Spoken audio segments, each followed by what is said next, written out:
Bang Sunan, hari ini kedatangannya ke Polda, apa tujuannya? Ya, jadi alhamdulillah hari ini kami datang ke Subdit Keamanan Negara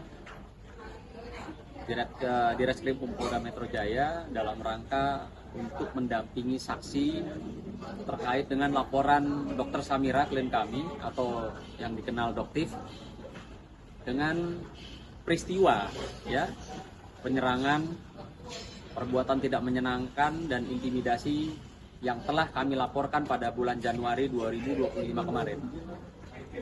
Artinya hari ini kami membawa saksi berikut alat-alat bukti seperti CCTV, ya, video yang sudah kami serahkan ke pihak penyidik, ya, Polda Metro Jaya tentang apa yang dialami oleh pelapor, dalam hal ini Dr. Samira, dan juga apa yang dialami oleh saksi. Karena saksi ini adalah yang mengalami, merasakan langsung betapa mencekamnya peristiwa penyerangan tersebut. Dalam hal ini yang kami sayangkan tadi terungkap bahwa tidak hanya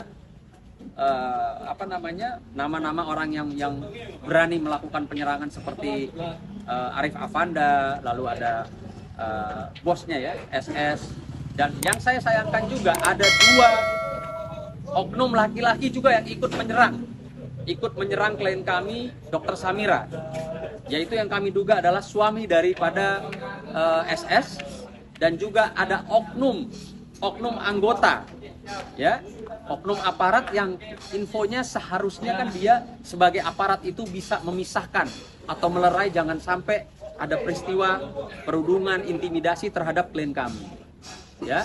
Jadi sudah jelas, nanti oknum tentunya saya yang akan proses, saya akan laporkan secara resmi ke kesatuannya, dan juga supaya kasus ini jalan terang benderang tanpa ada kendala. Mengingat laporan kami semenjak Januari 2025 itu sudah memakan waktu yang cukup lama. Namun demikian, saya juga mengucapkan terima kasih kepada Direktorat Kriminal Umum Polda Metro Jaya Subdit Kamnap yang sudah dengan teliti atau hati-hati menangani perkara dan memproses perkara ini sampai dengan persiapan untuk para pelaku menjadi tersangka. Artinya perlu kami tegaskan, ya, pihak penyidik tetap dalam posisi penegakan hukum tegak lurus tanpa harus takut diintimidasi oleh pihak terlapor, mau backingnya kayak mau gaya apa. Kenapa saya bisa menyampaikan hal ini? Karena saya tadi sudah berkomunikasi dengan penyidik, ya, sejauh ini proses hukum berjalan baik dan benar sesuai dengan prosedur. Saksinya ini ada hubungan apa dengan Doktif atau hanya melihat kejadian? Boleh diceritakan? Iya, saya kan kejadiannya setelah kita dialog interaktif di Bepom ya.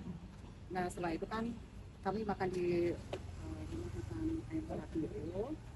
Terus kemudian kami bertemu dengan dokter. Nah disitulah awal mula kejadiannya gitu sebenarnya pada saat setelah autopsi.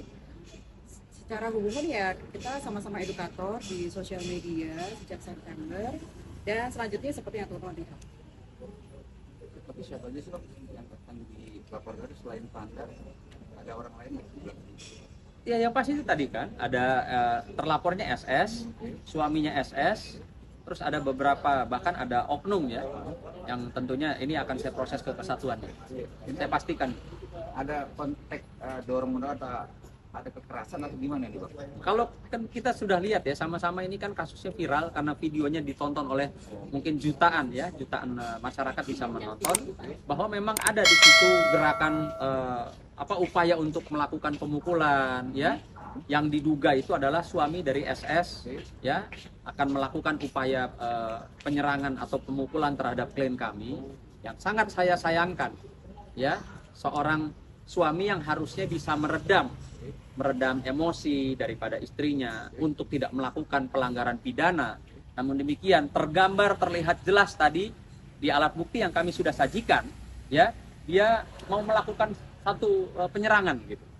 Nah, itu yang kita sayangkan. Di situ juga kami sangat menyayangkan ada yang katanya, ya, bagian daripada gerombolan penyerangan terhadap klien kami juga katanya diduga ini adalah anggota aktif dari satu kesatuan yang dimana kami sudah mengantongi nama dan wajahnya yang akan pastinya saya teruskan ya ke kesatuannya, ke POM akan saya teruskan. Jadi untuk menjadi pembelajaran kita semua bahwa tidak ada yang kebal hukum. Mau dia seorang pengusaha kaya raya, mau dia ada backingnya belakang siapa, ketika dia melakukan satu perbuatan pidana, dan saya garis bawah lagi, ketika dia mengulangi perbuatan yang sama, ini khususnya untuk Arif Afanda ya, dia melakukan perbuatan yang sama ya terhadap sama klien saya juga, Dr. Oki, di Pengadilan Negeri Jakarta Selatan. Artinya pada saat dia sebagai terlapor statusnya di Polda Metro Jaya, dia berani melakukan perbuatan yang sama di Pengadilan Negeri Jakarta Selatan. Seolah dia tidak takut hukum, seolah dia tidak takut polisi. Bahkan dia nantang-nantang di sosial media, laporkan saya, laporkan saya. Kalau menurut saya ini bukan jagoan, tapi orang bodoh. Ya, orang sudah melakukan pelanggaran pidana, sudah dilaporkan sebagai terlapor, sudah diperiksa sebagai terlapor, dia berani melakukan hal yang sama. Ya, di dalam pengadilan, di tempat orang mencari keadilan. Nah, maka dari ini saya mohon sekali atensi dari pihak bapak-bapak kepolisian, Direktorat Kriminal Umum Polda Metro Jaya untuk segera memproses kasus ini, ya agar supaya para pelaku tidak melakukan lagi perbuatannya ketiga kali atau 4 kali ke depan. Ya, segera melakukan penetapan tersangka dan segera melakukan penahanan. Gitu. Ini kami mohonkan sebagai korban yang melaporkan resmi pada bulan Januari 2025 kemarin. Bang, Untuk ini kan pelaporan sendiri bang yang dapat kira-kira apa sih maksud korban dari dokternya sendiri merasa apa gitu banyak akhirnya melaporkan dia? Ya yang pasti kita lihat ya, saya pribadi juga menonton tayangannya ya, sungguh-sungguh ini kayak bukan di negeri Indonesia gitu, di mana mereka secara masif bergerombol mendatangi klien kami Dr. Samira di tempat umum ya, melakukan intimidasi, ancaman, kekerasan, lalu dia rekam, dia viralkan. Ini kan sudah luar biasa. Artinya di mana hukum gitu, ya? Kalau sampai kasus ini tidak jalan, lalu kami harus berbuat apa? Secara hak daripada kami, klien kami sebagai warga negara sudah melaporkan secara resmi. Tapi kalau hukum tidak bisa menjangkau, maka jangan salahkan kami. Ketika mereka melakukan perbuatan yang sama, besok dimanapun kepada kami akan bela diri, tentunya dengan cara kami. Gitu loh. Makanya hari ini saya pastikan dan saya masih yakini bahwa pihak penyidik Subdit Kamnek Krimum Polda Metro Jaya masih tegak lurus menangani perkara ini dan memproses secara hukum ya, untuk supaya segera bisa ditetapkan para pelaku ini sebagai tersangka. Bang, ini kan kejadiannya udah jelas ya, bukti juga udah nyata gitu. Apa yang membuat begitu lama dari Januari sampai Agustus belum ada? Karena tadi menurut keterangan dari para penyidik, ya para pelaku ini ya yang mengulur waktu. Seperti kayak Arif Afanda, mungkin kita lihat di sosial media galak nantangin semua orang, dia nggak takut hukum, nggak usah somasi, laporin saya. Tapi faktanya ternyata saya juga kaget. Tadi Pak polisi bilang, Pak penyidik bilang, dia waktu dipanggil aja banyak sekali alasan, bahkan minta diundur, bahkan kedua kalinya untuk dipanggil baru hadir. Jadi memang proses hukum ini ya, kenapa agak lama? Karena dari pihak para gerombolan terlapor itulah yang sengaja ya tidak taat atau mengulur waktu untuk dapat diperiksa mereka sebagai terlapor. Tapi dari dokter sendiri ada kayak pengen cepat-cepat ada tersangka atau gimana sih Bang? Ya yang pasti kita lapor tentunya kan harus ada tersangkanya, ya kan? Kenapa saya bilang saya yakin harus ada tersangkanya?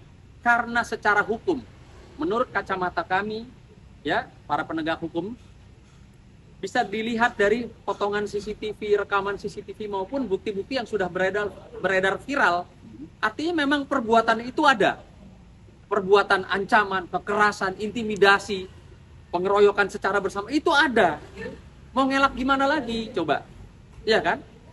Artinya penyidik bekerja berdasarkan alat bukti dan keterangan saksi, gitu.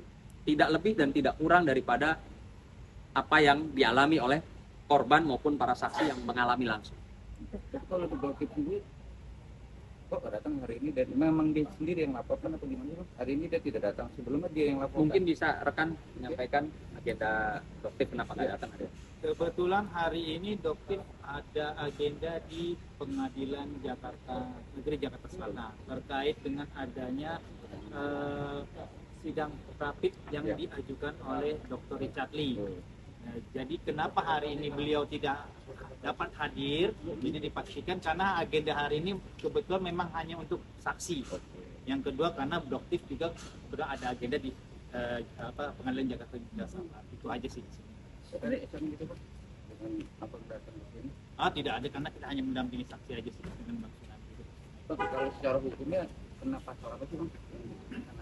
Ya seharusnya ya kalau melihat dari rangkaian utuh peristiwa, fakta-fakta berdasarkan alat bukti pastinya ya kan, kalau kita orang hukum tuh tidak bisa katanya atau berasumsi, tapi harus lebih kepada alat bukti. Ya jelas kita bisa lihat sama-sama unsurnya sudah sangat terpenuhi. Ya perbuatan tidak menyenangkannya, kekerasannya, intimidasinya, pengeroyokan artinya bersama-sama mereka datang menghampiri korban. Ada perbuatan yang memaksa atau doktif untuk tidak bisa masuk mobil, ya. Ada upaya penyerangan yang diduga akan melakukan upaya pemukulan. Itu sudah jelas tergambar gitu. Jadi nggak usah berpikir mau apa ya istilahnya, mau lari daripada fakta dan kenyataan sesuai dengan alat bukti yang kami sudah sajikan, sudah diterima resmi oleh pihak penyidik. Tapi kalau dari Mbak sebagai saksi, awal mula kejadiannya tuh apa sih Mbak sampai tiba-tiba pihak Sheila Syaukia menyerang Doktif gitu? Apa ada omongan dari Doktif yang menyinggung atau apa? Sebenarnya sih waktu itu memang kita kan ada live unboxing itu ya. Sebenarnya sih kalau yang karena saya ada di sana dan juga ada di live tersebut, sebenarnya kita tuh edukasi aja. Kayak sebenarnya unboxing yang untuk SS produk itu kan ada dua ya. Yang satu itu ada yang berizin dari BPOM, satunya tuh yang MC. Nah pada saat live itu juga kita jelaskan kalau yang berizin edar BPOM itu aman, nggak apa-apa. Tapi yang hati-hati, yang polosan ini gitu. Nah pada saat itu saya diminta Dokter untuk jelasin, yang benar gimana sih? Nah makanya saya jelasin tentang regulasinya itu seperti apa. Kalau untuk produk yang polosan ini sebaiknya hati-hati. Kenapa? Yang aman itu sudah yang harus ada nomor izin edar BPOM, ada penandaan, ada nama produk, komposisi, cara pakai, ingredient, nomor expired dan segala macamnya. Jadi sebenarnya itu aja. Nah kemudian setelah kami selesai live, terus sudah siap-siap mau pulang, baru mereka datang dengan teriakan-teriakan ya. Saya juga shock ya, karena emang saya pribadi sih nggak pernah dengar seperti itu, dan juga nggak pernah seumur-umur juga ditunjuk-tunjuk seperti itu. Jadi ya itu pengalaman pertama. Tapi semuanya menyerang ke Doktif atau ke Mbak juga kan Mbak yang menjelaskan ya? Ya jadi arahnya memang waktu itu targetnya Doktif ya.